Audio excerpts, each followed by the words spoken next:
the grandeur of our spring receptions of past, and I would definitely much rather to be in person with all of you and again, but hopefully this is the last event that we have to host remotely, and by next fall with our new admin team, they'll be able to see all of you in person at Kaufman again. Um, so to get started, Jacob, could you yeah. turn your microphone up a little bit? Uh-oh, I can try. Thank you.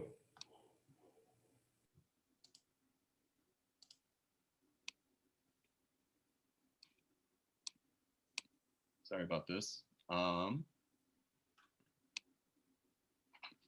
Is that any better? It sounds pretty clear to me right now. So Okay. Sorry, I've never had an issue with that. I wonder if maybe it's getting a little dusty or something. But yeah, so to get started, this Zoom is being recorded. And so Satish, yeah, I see it. Yep. Thumbs up. He's already started that. And then we are going to ask for everyone to mute microphones, just so that we don't have too much background noise. And at the if you use the chat box throughout the event, we'll be collecting questions, and then we're gonna try and answer them all at the end, just to keep things moving along, and hopefully be able to cover more material more efficiently. So I believe we talked about right here we have the video off. Feel free to leave it on or off, but it does sometimes help with bandwidth too, if you are, especially in my house, turning videos off may help with quality and all. So without further ado, here is the agenda for tonight. We're going to start with just a little bit of an introduction. We'll talk about our Guatemala program, and then we'll have Jeff Stewart, our mentor, one of our mentors from the Guatemala program, talking a little bit. And then we'll pass it over to Ethiopia program, who will update you on what they've been working on the past year. And we'll have Hannah Ramchak, who is our freshman speaker and a member of that Ethiopia program, to give a few words herself. And then finally, we'll have an update from Liam, our project lead for Rebuild, and a financial update from Lydia and Maya, our fundraising and finance officers, respectively. And then, like I said, we're trying to save about 10 minutes at the end to answer all of the questions you may have, including questions that came in ahead of time. So to start, welcome. My name is Jacob. I am a senior graduating in computer science next month. And if you received and read the spring donor report that we sent out before the meeting, I think a lot of my focus I wanted to put on highlighting our students, and especially the class of 2021 this year. As everyone knows, going to our Zoom format has been, so difficult for so many people, and I know a lot of people are missing, the in-person meetings, getting to know everyone, getting especially our freshmen who have entered this, brand new experience, entering college, dorm life, now a club, and having to do all of this without really ever getting to meet people face to face, besides maybe a handful of events that we've been able to socially distance hold throughout the year, has been a big challenge. And so I wanted to thank all of our students for bearing with us this past year. And I wanted to highlight just how proud I am of everyone involved, because this year, I think, was the biggest fundraising number I've ever seen. It was a very impressive year for our fundraising and finance team. We don't only have our two projects working internationally in Guatemala and Ethiopia. On top of that, we've added a rebuild project that is looking for an ongoing representation of EWB here in our local community. and actually in partnership with the professional chapter. So those are, you know, two brand new experiences for us. We have our Guatemala program finishing up the Lincoln project from last year, and we have Ethiopia working on a partnership that with UFGA, the Urban Farm and Garden Alliance, that they have enjoyed and partnering with UFGA so much that we're, you know, looking to extend that partnership into the future. And so throughout the course of the year, we've had, you know, one ongoing challenge throughout, but we've also had so many challenges along the way that our team has been able to overcome and really come out of a COVID year, which we did not expect to go all that well for us, in a very good place. So thank you to all of our students. And Jacob, now, quick interjection. yes, The report will be sent out after the meeting with the recording of this this meeting. thank you, Satish. Good catch. So we couldn't possibly, you know, have this event with what's been going on this week. We knew when the jury was going to come back from deliberations sometimes this week that what we can now legally call the murder of George Floyd was going to be heavy on everyone's minds. And so in the past year, obviously there have been so many events, whether it is that the murder of George Floyd or the killing of Dante White, or just all of the ongoing violence against Asian Americans in our community and across the nation, that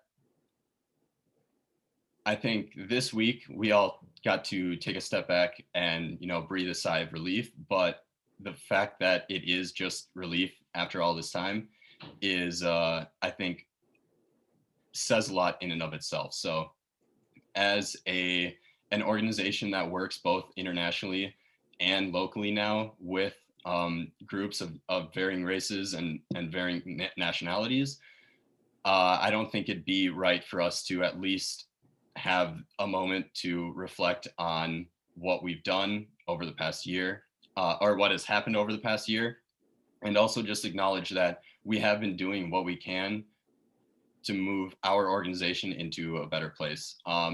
And so I've been really proud of our admin team. They have really viewed all of these issues with open eyes and constantly asking ourselves, why do we exist?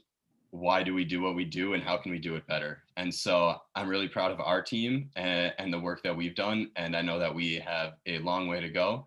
But I wanted to at least bring this up and reflect on it for a moment here. So with that, I do want to turn it over to our Guatemala project leads. This presenting will be Ben Kroll, who is coming in as our new senior project lead, and Christina Hoffman, who is our junior subgroup lead. Or project lead, I'm sorry, project lead. All right, thank you, Jacob. So Danny is actually in class right now. She was not able to make it, but as Jacob said, she is our outgoing project lead.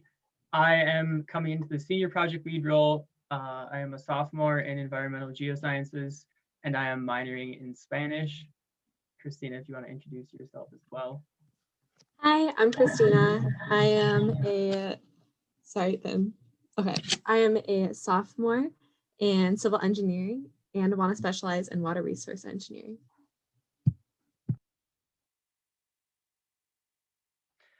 All right, so a little bit more background on our community partner this year. Chirihuyu is located in the municipality of Comalapa. We have a history of working in Comalapa for over 10 years. So we have some very well-established connections within the area, and we've been working with communities there for a long time. We first made contact with Chirihuyu in 2019 during our implementation phase of a previous project, which was in Parasha. At 250 people, this is a relatively small project compared to previous projects like the one that was implemented in Parasha. That system served over 1,000 people, so this one is definitely a smaller scale, but their need is nonetheless great. Their current access to water is hand-dug wells, and they face challenges due to cultural and geographical isolation from the surrounding municipality.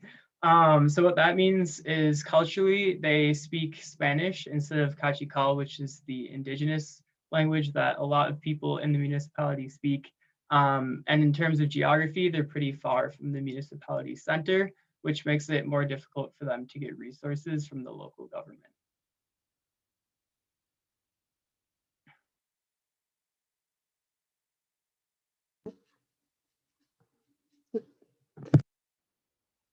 Thank you. So an important part of our project process is identifying the needs of the community. And a key part of that is communicating with the community and understanding what their needs are and how they'd like us to address those needs. We need to make sure that our project fits the lifestyle of the community so that we're not providing ineffective solutions to problems that don't exist. A way we do this is through assessment, but due to COVID, we couldn't travel and meet the community in person. So instead, we had to find creative ways to assess the needs of our community.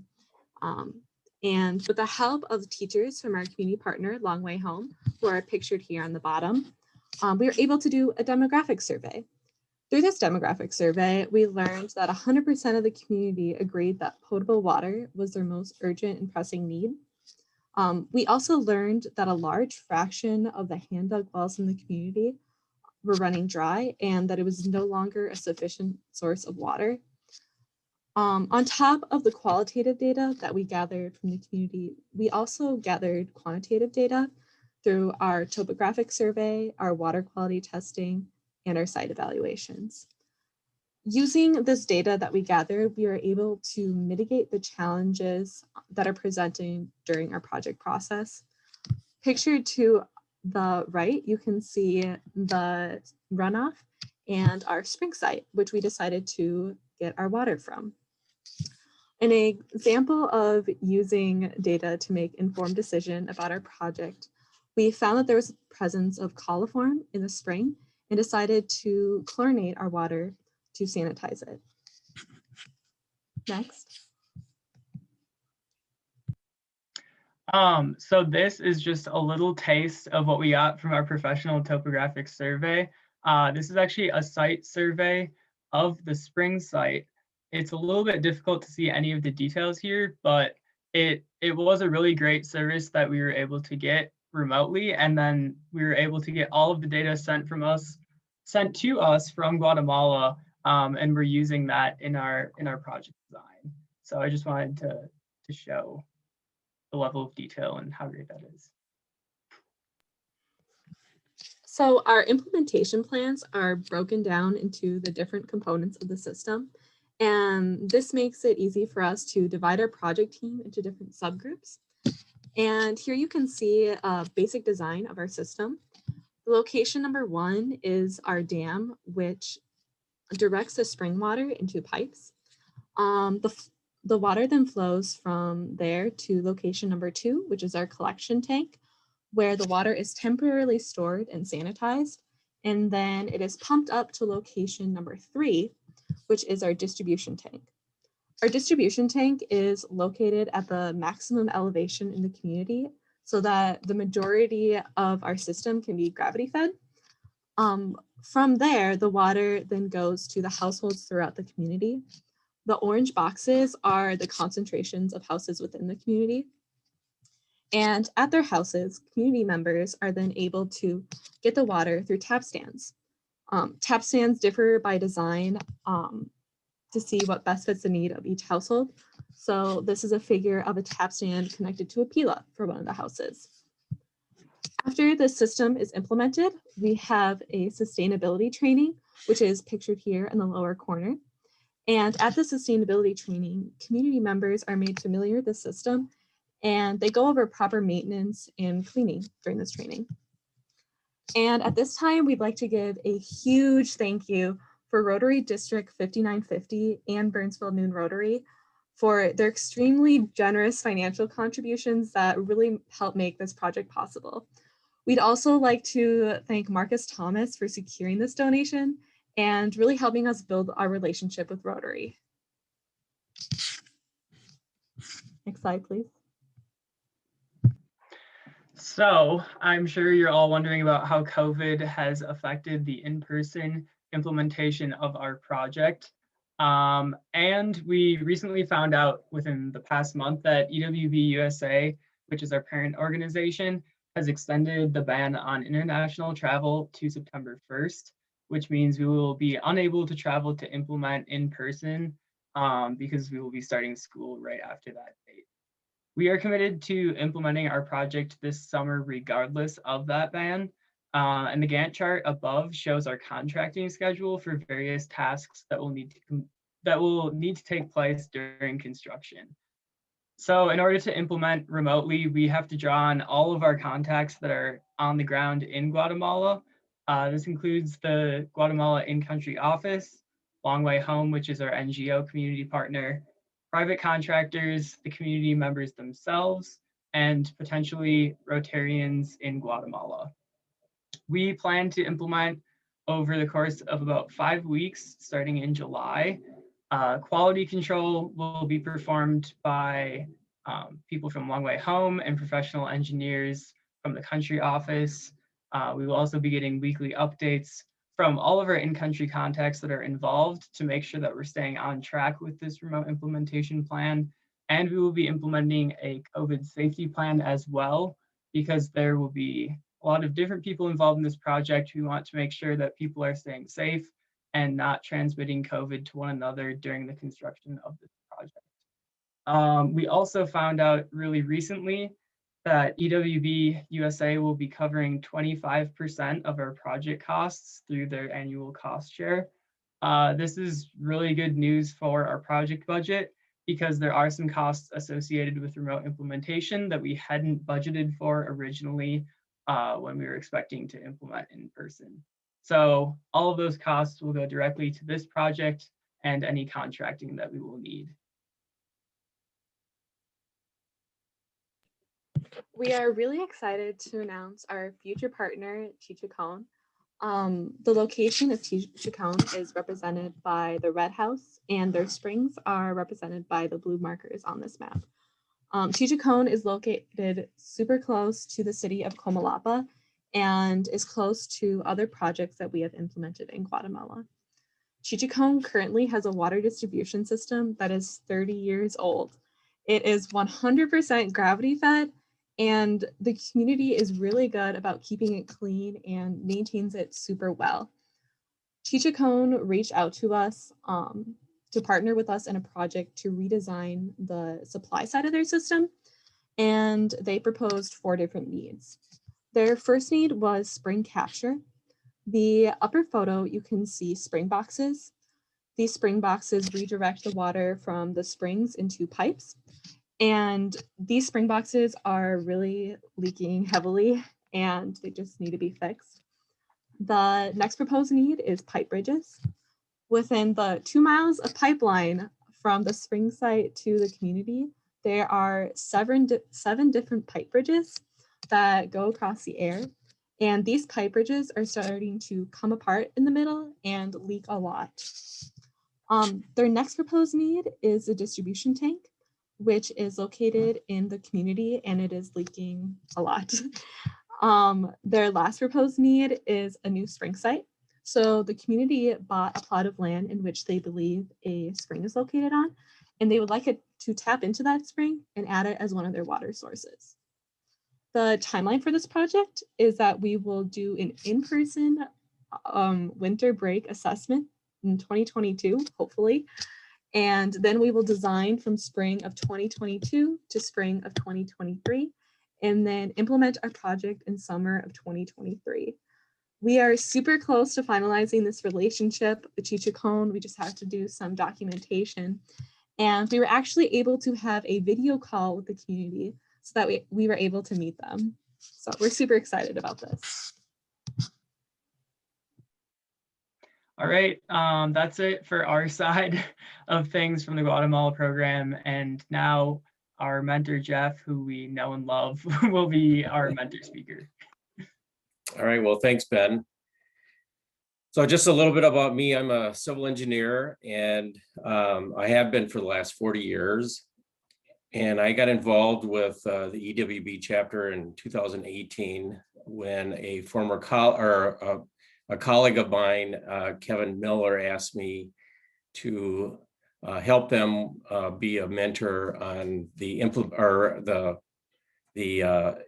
implementation trip for Parasha. So I traveled to Guatemala in August of 2018 and then also in May of 2019.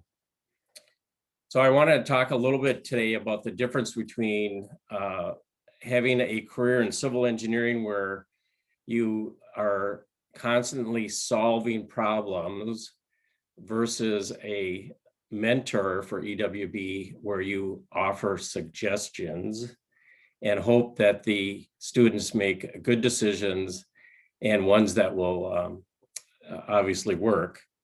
So just a little bit of a background, a lot of these piping systems use PVC pipe, and little did I know that my experience in plumbing a redwood hot tub in my basement with PVC pipe, did I know that I would be able to use those skills in a country like Guatemala to help people get potable water to their house. But it's really come in handy with all that experience and gluing PVC pipe together. A couple of challenges I've found with the students is a lot of them don't have very much experience in building things, but what experience the EWB students lack in construction skills, they more than make up with their enthusiasm and perseverance.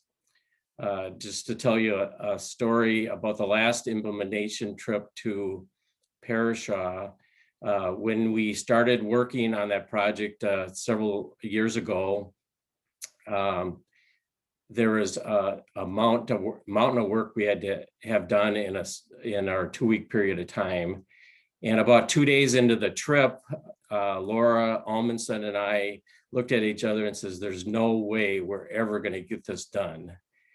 And lo and behold, with the perseverance and enthusiasm of the students, in working with the community, we were able to get pretty far along by the time Laura and I left after the first week. And the project did get completed on time with plenty of time at the culmination of the time that the students were there. So I was really, really happy with the outcome of that particular project. Being a mentor has teachable moments, and I'll tell you one story about a teachable moment. On the implementation trip on the second year, there was a period of time where some students needed something to do, and we weren't quite ready to install the tap stands yet at each house. And so several students went out and were pre-drilling holes for a clamp to hold the tap stands onto the pila. And knowing from experience that when you drill into concrete and have a fastener, a screw-in fastener, you can't screw in that fastener and then back it out and then screw it back in again, not like you can with wood. And of course I knew this, and I didn't realize it at the time, but the students actually drilled and applied all the screws in the clamps. And when they came back to install the tap stands, they had to eventually re-drill all those holes. And so that was a teachable moment in that had I been there, or someone with experience, knowing that they could pre-drill the holes, but you can't put the screws in the holes until the last step in the process. So that was a teachable moment that happened in the project that I think everyone benefited from eventually. So one other thing I wanted to mention is being a mentor, offering suggestions. Sometimes the decisions that are made by the students are not in the best interest, but you got to keep making those suggestions. And the gratification comes when the students arrive at a decision that is beneficial and works very well, and there's always more than one way to tackle any problem, and there's more than one right answer, and eventually the students will come around to the right decision. And it's really been gratifying to me to see that process unfold, and I've really enjoyed being a mentor for EWB. Okay, thanks, Jeff. I think I definitely can relate to the maybe more than one right way, but there are definitely some wrong ways. Would you say your biggest job is just preventing the wrong way? We just don't want anybody to hurt themselves. So with that, we're going to pass it over to the Ethiopia program, and they're going to tell us a little bit about what they've been working on for their year. Yeah, can you go to the next slide, please? Oh, thank you. Hi, everyone. My name is Nate Twardock, and I am a second-year student studying mechanical engineering with a minor in sustainability studies, and I'm the incoming senior project lead for the Ethiopia project. And my name is Matilde Fernandez. I'm a freshman studying mechanical engineering, and I'm the junior project lead. So for some background into our international project, we're partnered with the community of Flakit Geragera, Ethiopia, which is located in the Amhara region. Flakit has about 500 people and is an agrarian community. There are two people groups in the community that we're partnered with, the monastery and the outlying community. Next slide, please. Yeah, so this project was initiated in 2017 with our assessment trip. So because of the distinct rainy and dry seasons, the monastery had needs for solutions for a limited irrigation in their fields, as well as deforestation from cooking. And the surrounding communities had needs for limited water access during the dry season. So what have we done about this so far?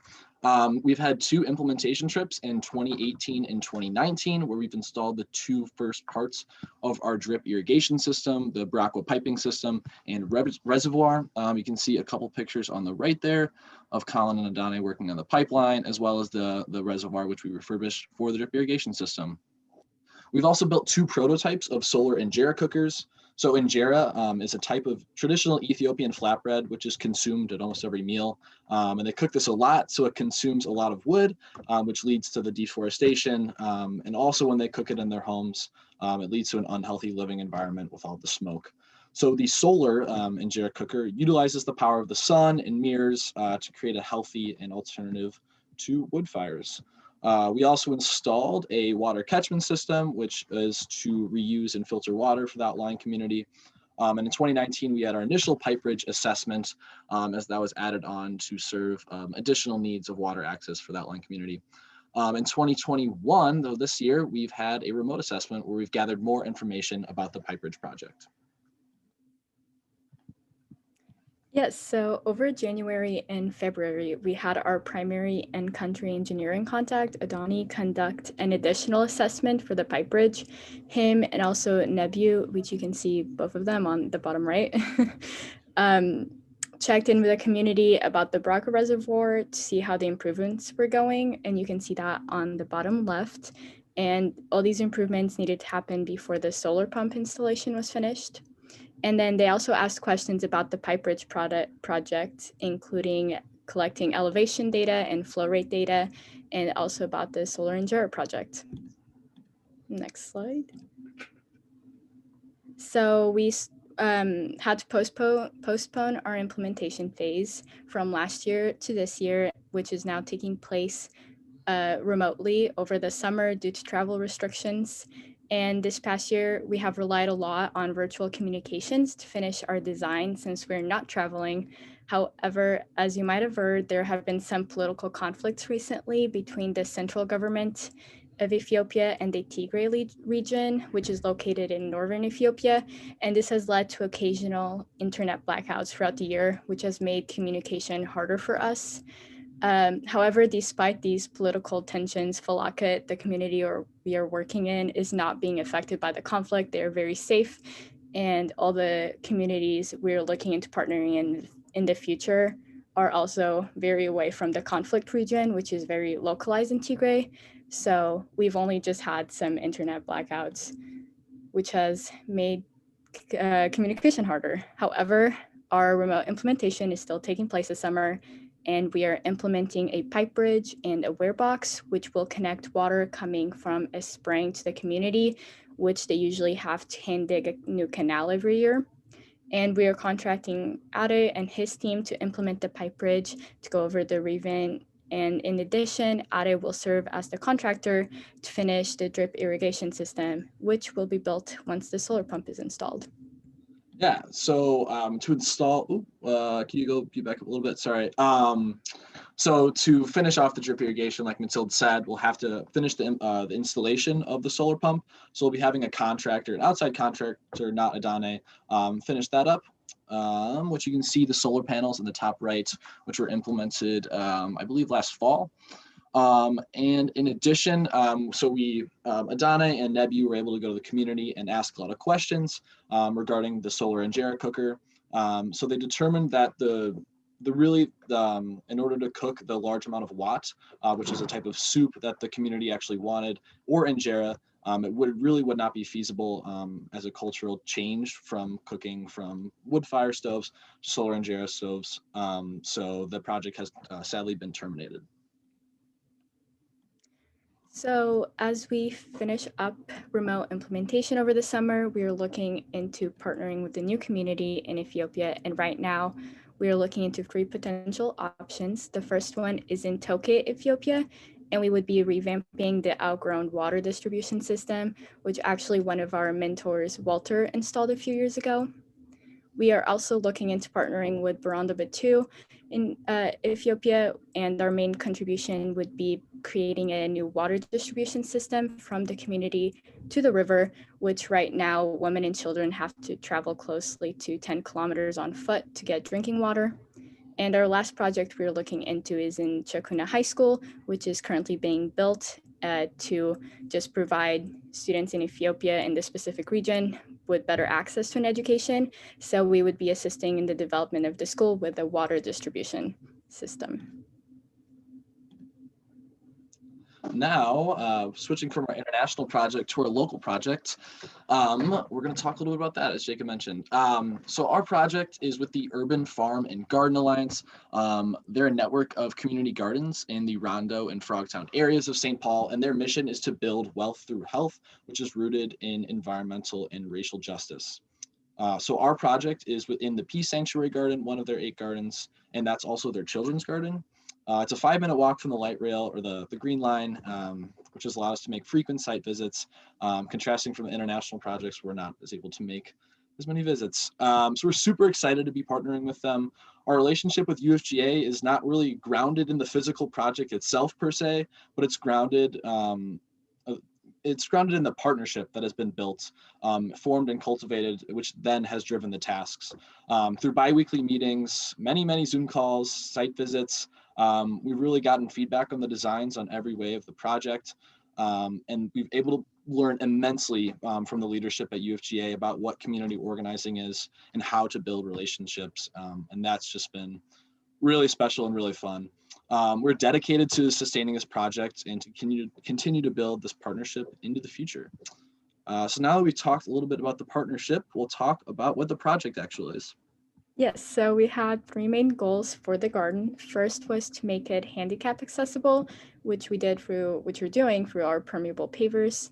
We also wanted to expand the crop growing season and capacity. So that's why we have our greenhouse project and the rainwater catchment system. And then we also wanted to have a big focus on youth engagement and STEM education since it's a children's garden. And we're doing that through our solar project and really all of the projects. So looking into the designs, the permeable pavers were designed in order to make the garden handicap accessible, as Matilda said, and also to mitigate stormwater. So first you can see the current layout on the right. The current path is on the top, and then you can see the current layout on the right of what it's going to look like. And then you can see our permeable pavers team standing on the permeable pavers. And underneath the pavers layer are 2 different layers of different size aggregate that allow water to filtrate through, which what is actually makes it permeable.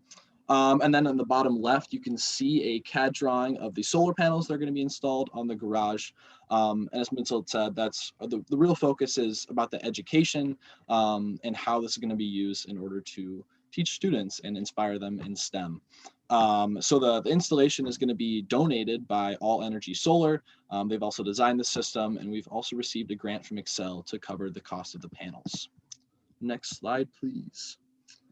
Next, the greenhouse. You can see the CAD drawing on the bottom left. The greenhouse will serve as the center for youth education and also to expand the growing season and capacity of the plants. You can see our team prototyping on the top right, and that's a quarter size of one of the walls. Super exciting. And then finally, the rainwater catchment system. It seeks to reduce water usage costs from the city and also mitigate stormwater. So you can see the CAD drawing at the bottom. Water will be taken off of the garage as well as the shed and then funnel into the two 250-gallon cisterns. And then those will be used by the children in the garden, fill up their water pails and actually water the garden. Next, implementation. So coming up on this pretty quickly, this picture was a picture that was taken on our meeting last Sunday. This was the first time that really all of the groups that have been involved with this project have been in the same place. And that was, it was really special and it was a lot of fun. So that all those groups are the UFGA leaders, us as the EWB volunteers, Ujamaa Place, which is an organization that provides young Black men with education and employment resources and opportunities. We'll also be working with the EMATEP Science Academy, which is a middle school, high school for students focused on giving a STEM education to students in St. Paul communities that have African identities. And also working with the surrounding community members and neighbors on the project as well. So as we go, as we go into implementation in the Peace Garden, we are starting to look into a new local project for next year. And because of how successful our UFGA partnership has been this year, we are continuing to work with them, but now in the Victoria Garden, which is another community garden in the area. And you can see that in the bottom right. We took a little visit last weekend, which was also very fun.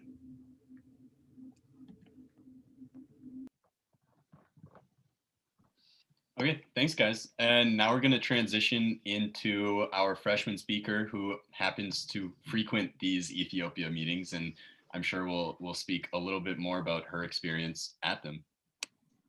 Hi everyone, so I'm Hannah. I'm a freshman. I'm a member of the Ethiopia project, specifically the Pipe Bridge subgroup.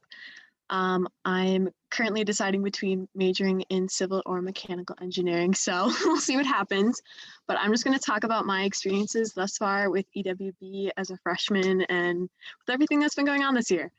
So to start from the beginning, I am an out-of-state student. So coming into this year with everything going on, I was very nervous about making friends, really stressed. I think there were like 3 people from my high school coming here. And so I didn't really have any friends coming in to going to school here. So during we did online orientation this year.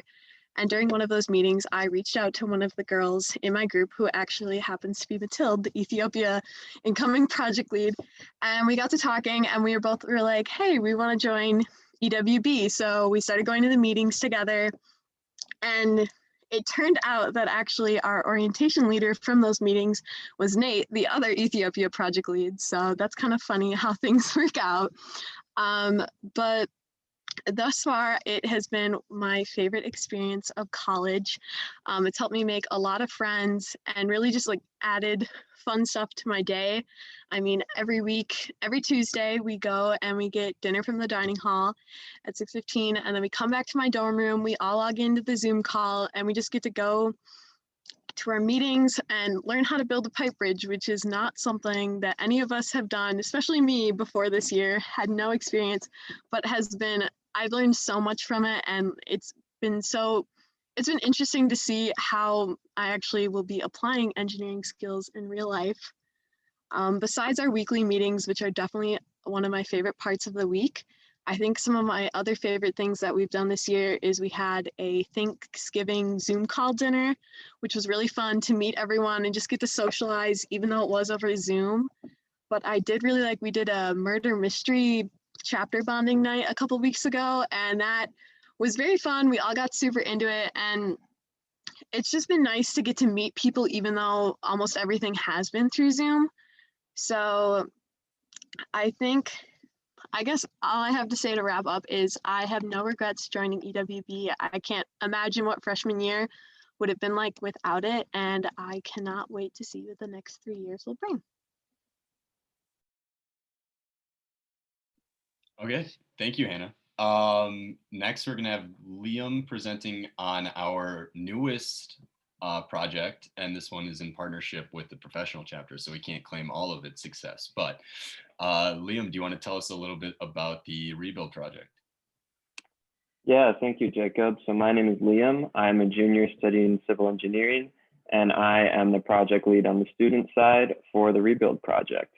So as Jacob mentioned, the Rebuild project is probably our newest addition to Engineers Without Borders this year.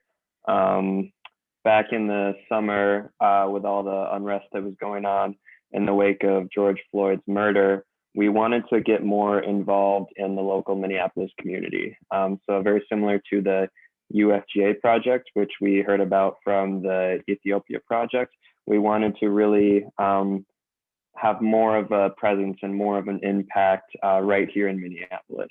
So that was really what drove us to start the Rebuild project and how it originally got its name.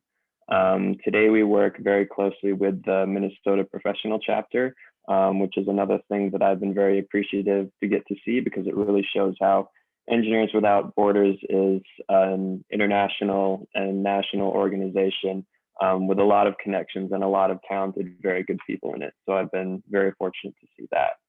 So you can go ahead and go to the next slide.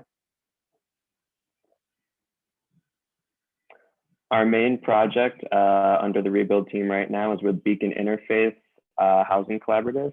They are an organization in the Twin Cities that helps connect low-income residents with housing.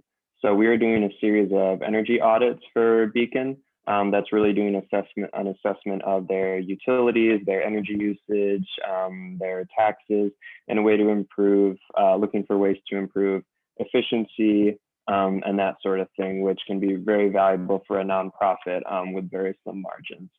So Beacon Interfaith has about 11 properties around the Twin Cities that we're looking at. These are 3 of them. We split these properties up into 3 phases that we'll do audits on. So we're working through that first phase right now.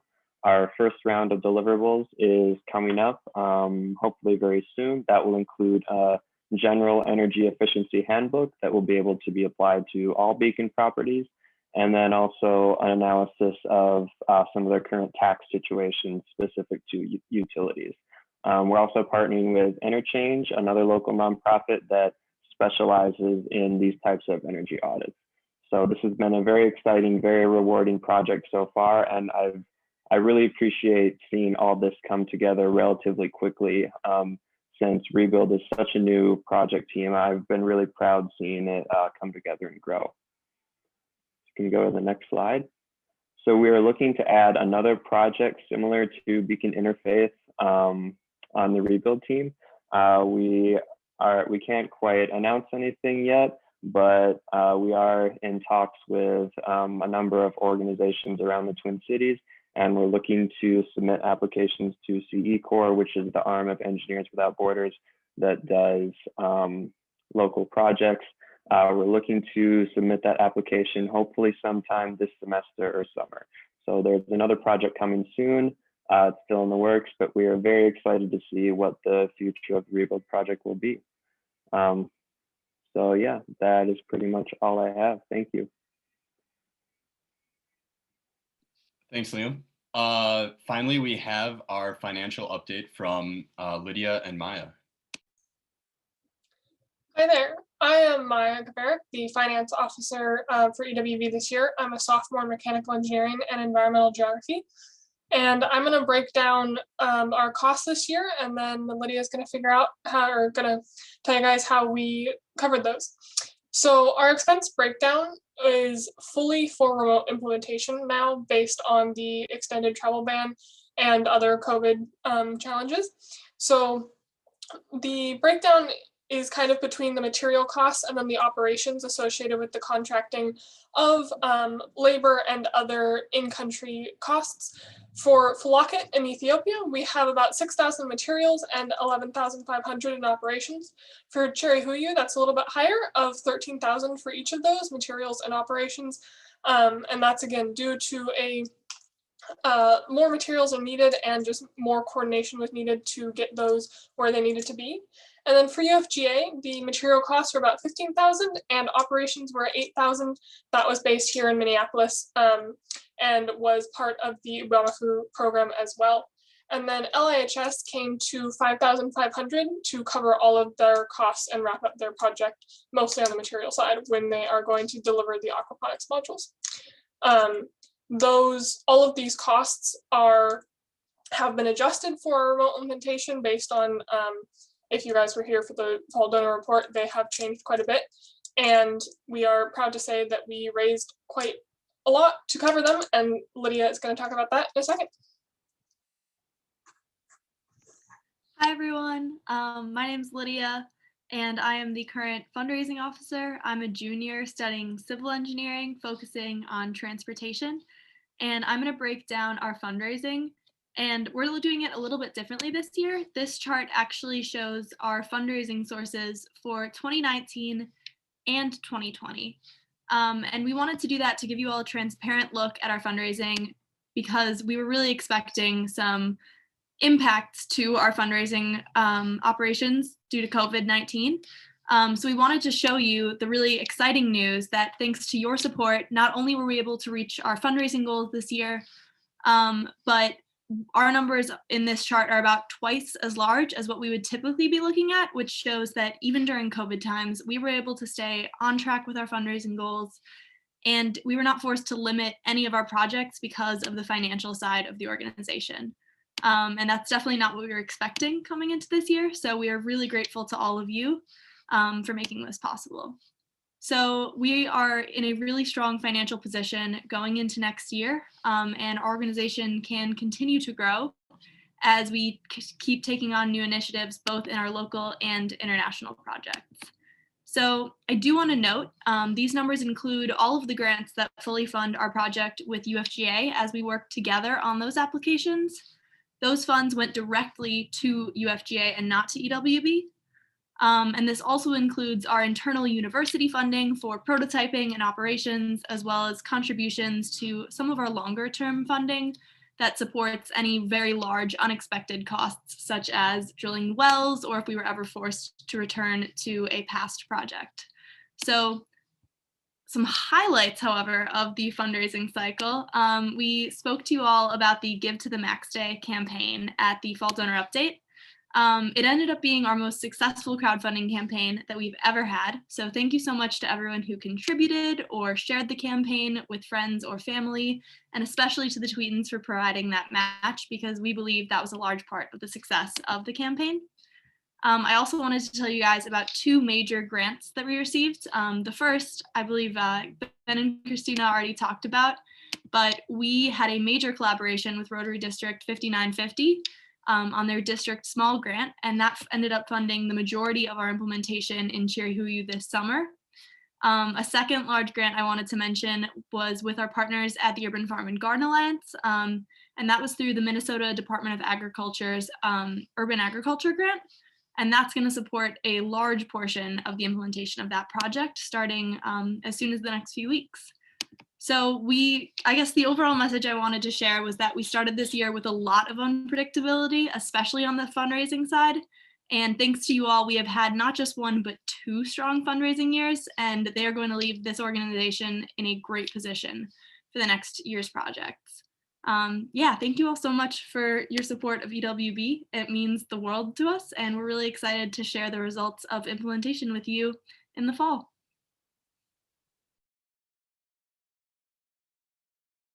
Okay, thank you, Lydia.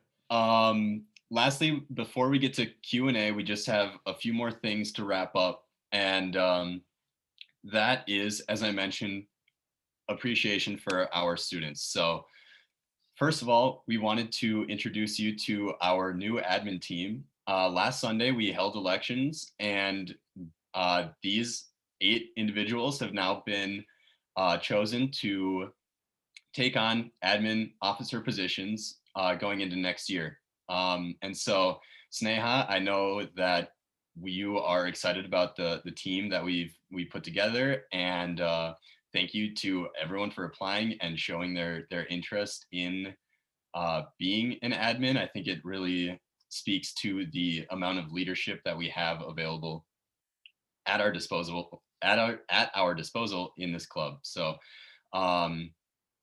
donors, these are the faces that you'll be seeing a lot more of in the upcoming year, and I'm really excited for what they have in store for you. So second, we want to thank our subgroup leads, who are really the face that most individuals in our club interact with on a weekly basis. And so for those of you that don't know, you've seen project leads presenting here today, and you've seen some admin positions, some admin officers presenting, but we are not the front line of our leadership. We have subgroup leads in both projects, Guatemala and Ethiopia, and Rebuild, who is on the next slide, who are working with students on a weekly basis, and they're really the ones that are engaging students. And when we have strong leadership, it's because we have these strong subgroup leads to thank for that. So thank you to all of our subgroup leads for doing great work this year, and not only delivering great products, but also delivering great students for the years to come. So lastly, I do want to give a special thanks to our class of 2021. This year is a little bit different in that spring reception is a bit later than usual. So we're only a couple weeks away from this group graduating, but I did prepare some statistics for this class. They have held 18 out of 40 admin positions. They've had 21 subgroup lead positions and 18 of 31 travel team positions. And so personally, this class, I wanted to give a special shout out, partially because they're some of my best friends, but they've been doing a really great job this past 4 years to give this organization everything they have. And I know that speaking with donors and mentors and people that have been around longer than we have, that this group in particular has really made this club better than it was when we found it. So thank you to the class of 2021, and excited to see what the future holds for everyone after graduation. And finally, with that, we have reached our Q&A section a little bit late, but I have been monitoring the chat, and there haven't been too many questions rolling in. So at this point, we'd invite anyone to either unmute themselves and ask a question, or post it in the chat. And that's a good first question, Jason. Can we get some jalapeno peppers from the community garden? Ethiopia or UFGA, anyone want to answer that? I'll throw that over to Megan, Melvin, and Patrick and Diane. Do you have jalapeno peppers for grabs? We'll be seeing what happens, It's all an experiment. Yeah. And just remember, you may be having to do rock, paper, scissors with the neighborhood children or their parents, more than likely, in order to see about those jalapeno peppers. No worries, I just want to dress up my eggs. Aha.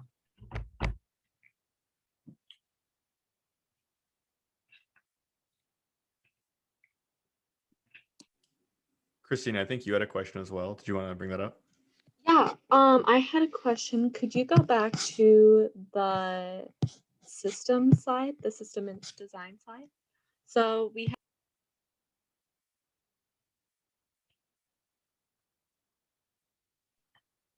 Hey, Christina, you're muted. Thank you so much, Liam. We had a question about the system design, and they're wondering where the pipe that runs to the upper right of the diagram leads to. And that is just simply to more of the households in the community. They're a little bit more spread out over there. Then you can expand a little bit more on that. Yeah, this is just kind of, it wasn't designated in this diagram as a main house location because they aren't very concentrated. And off the top of my head, I believe there are only 4 just in that branch way out on the side.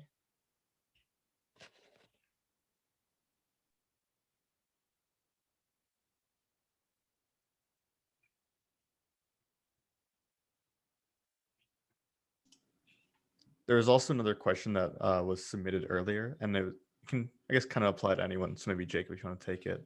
What was the most rewarding experience you had in EWB? Oh, wow. Oh, wow. Most rewarding. I am glad we're on this photo or on this slide. This picture in the bottom left is a photo of Excel presenting an education presentation to the women in the community. And this is actually their school site, and it's where they hold all of their gatherings. So I think the single most rewarding experience for in my 4 years was standing right where she is now, and at the end of our second year in Persia, presenting to them that all of the work that we had done, it had worked out. The system was functional, and just seeing the gratitude in all of their faces. Not only highlight of my 4 years, but highlight of my life for sure. So Another question we had, and this is probably for the PLs. What was a unique experience you learned during travel?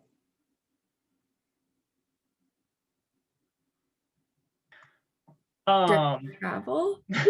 Yeah, so just right off the bat, only our senior project leads have actually traveled. I'm coming into the senior project lead role, as is Nate, and Nate has not traveled either. Sneha, do you want to take it then? Yeah, can you review the question real quick? Yeah, what was a unique experience or a unique lesson you learned while traveling? Okay, I'll think. I think so on the Ethiopia side of things, a lot of us are not able to, communicate with our community partners because they speak Amharic.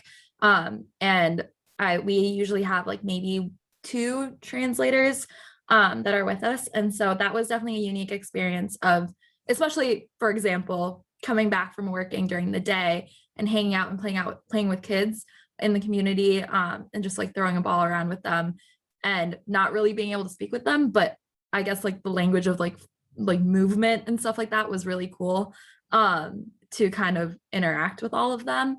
So I think that was a big thing of how you can, establish these relationships without necessarily having to actually speak to someone, and like talking all the time, but you can really build relationships just by being with people. And so that was really cool to witness and be a part of. And especially going into remote, I was talking about this in like the 30 minutes beforehand, but kind of going into a remote implementation in a year where we haven't been able to travel.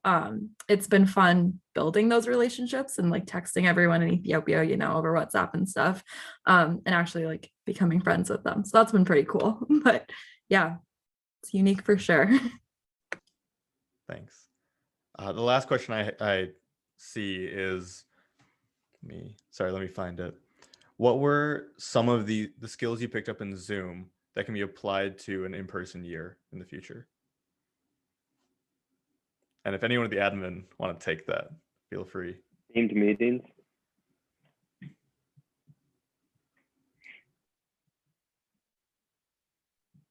Can you repeat that, Liam? Themed meetings. Themed meetings would be a lot of fun Maybe. in person.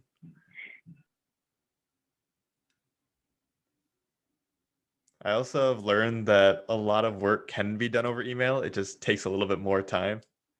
So potentially going into next year, we can keep that in mind for in person. I see Amy has written a question in chat. How have the local social justice issues in the Twin Cities affected your plans for work and career?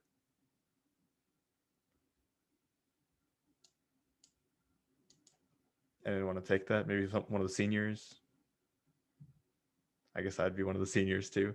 For me personally, it hasn't affected it as much because I've been locked in to a contract for a little bit of time now. I'll be working out in South Carolina, but I do have a lot of plans to look into like local organizations and ways I can help in South Carolina itself, near Aiken, if any of you are familiar with that area. So it doesn't necessarily affect my career, but it's affected the way I look at the society around me and the community that I want to build around me, wherever I move to.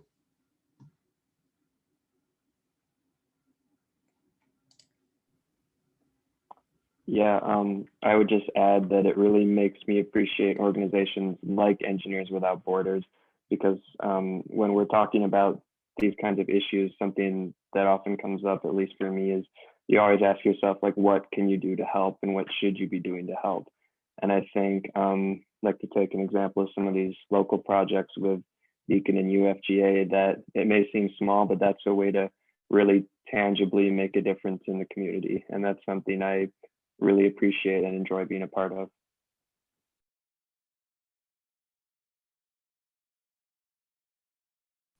I think going off of that, I mean, it's pretty evident that we've taken a little bit of a local direction this year. Part of that was, part of that started before COVID with Lincoln International High School, for those of you who remember that, but and the aquaponics modules. But I think this year we've definitely gained a lot of momentum. And I know Nate mentioned this, but being able to take site visits to UFGA was been really instrumental in like terms of actually practicing being an engineer. And it's been really relevant, I guess, like having our biweekly calls with UFGA and getting feedback all the time. And so that has definitely been, a lot of fun. And I think has motivated all of us in terms of what we're looking to do in the future as engineers.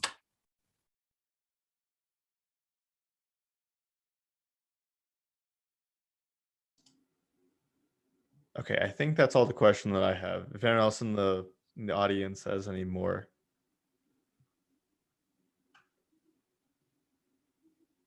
Okay. Well, Go ahead, Jacob. Thank you everyone for coming here and being with us tonight.